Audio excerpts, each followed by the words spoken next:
ধ্বংস হয়ে যাবে। অতএব আপনাদেরকে বুঝতে হবে এটা এমন একটি মার্কা আল্লাহ তাআলা বিএনপিকে দিয়েছেন এদেশের জনগণের খেদমত করার জন্য।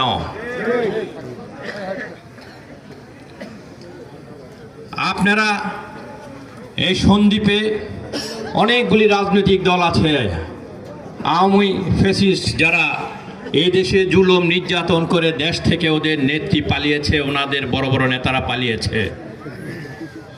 কিন্তু সাধারণ কিছু লোক তো আওয়ামী লীগ করতো, তারা তো পালায়নি। আমরা তাদেরকে সংশোধনের সুযোগ দেব।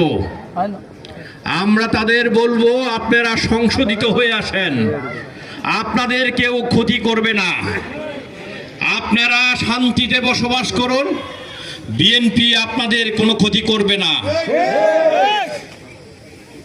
আপনাদের ভয় পাওয়ার কিছু নেই। আপনারা একজন যোগ্য প্রার্থী আমাদের আছে, সেই যোগ্য প্রার্থীকে ভোট দিয়ে নির্বাচিত করুন। এমন কাউকে নির্বাচিত করবেন না যারা আপনাদেরকে মিথ্যা প্রলোভন দেয়, যে প্রলোভনের মধ্যে থাকে আপনারা বেহেশত